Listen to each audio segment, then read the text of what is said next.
Jarvis, open up the new Friendly Jordies video about me. Analyze the comedy. Jarvis, delete tired insults in lieu of substantive criticism. Make his videos funny. Jarvis, delete his cringe millennial voices. Make him funny. Jarvis, print the remaining video.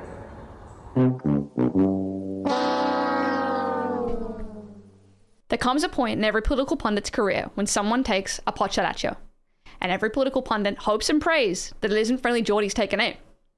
Or not because he'll do any damage, but because now you gotta wade through the intellectual mud that is Friendly Jordies trying to articulate his point.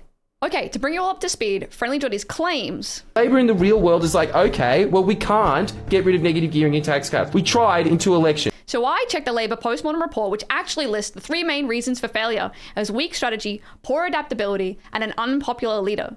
Now, negative gearing is mentioned later, but not as a reason for failure. Now, this is where Friendly Jordies fumbles the pass. She just deliberately skips over the very next paragraph, which is, these campaigns were targeted not so much at high-income earners, but at economically insecure low-income voters. The generalised campaign against Labor's tax policies was a claim the increased tax take would crash the economy and risk their jobs. The campaign against the negative gearing changes was directed mainly to renters, with the coalition of real estate firms advising them their rent would rise if Labor won the election. Just for the future, if you're going to deliberately lie about something, maybe don't include the paragraph that proves you wrong in the very screenshot you take. Now, Friendly...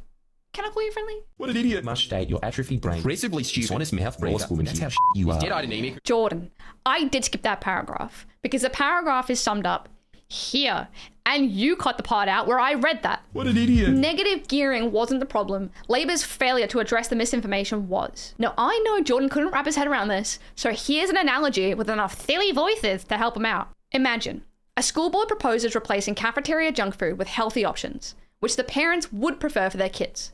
The children, who like the yummy junk food, start a rumor that the school is going to starve your kids. Oh no, Stooge, they're stealing our food, Stooge, we're gonna die, Stooge. That rumor spreads, and the parent council vote against the healthy option plan. Later, when the school board reviews why the plan failed, they don't find that healthy food is unpopular, they blame the rumors. And this is the part where the camera comes in close, and I add a little vignette, and I squint my eyes and I talk quietly, because despite 10 years of YouTubing, I've only got 3 bits. Now, unfortunately, it only gets dumber from here. Way dumber. This is impressively stupid. This is from her very next clip. The Labour Party can't campaign on negative gearing. Just as a reminder, the title of her very own talk just before that is, even Labor knows they didn't lose in 2019 because of negative gearing, lol.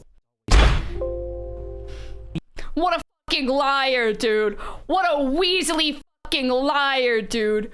Holy shit, dude. Jordan, I was quoting you. Labour Party can't campaign. I'm summarizing what he said. And I love that he's sitting there scratching his head, being like, oh, why would she say my point? She must agree with my point. It's like walking into a courtroom and assuming that the lawyer's guilty because he's just quoted what the defendant said.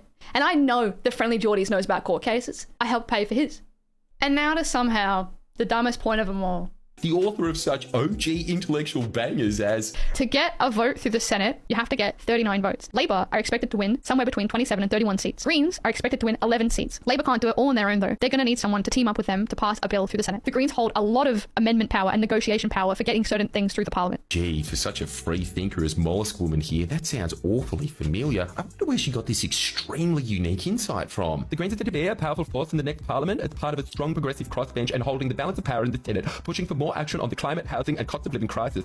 Oh, she nearly recited the Greens electoral press release word for word. Good parrot, good parrot.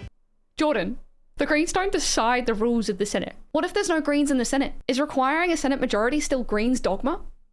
These Greens, Jordan, did they create the Senate? Is Albo green? Is the Greens green? Is Jordan green? Is green green? Is the housing market green? Is Pauline Hanson green? No, she's white.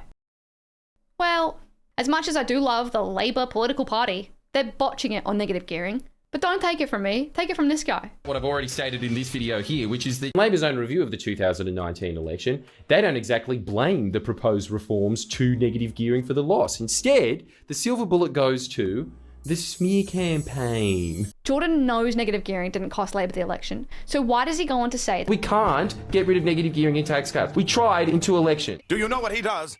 He flip-flops.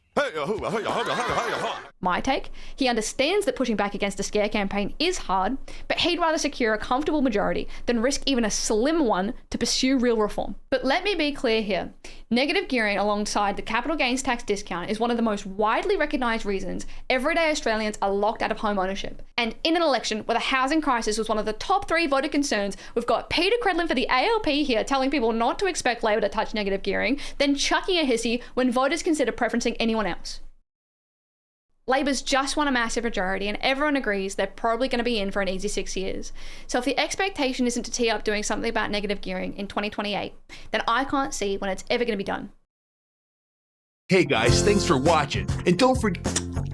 Hey guys, thanks for watching. Thought I'd let you know this was my first proper YouTube format video. I have been streaming on Twitch for 4 years. If you'd like this, you'd like to see more from me, consider giving me a follow on Twitch, Blue Sky, TikTok, Instagram, where I do post short form videos. And I just made a Patreon. And let me know if you like this, if you want to see more of it.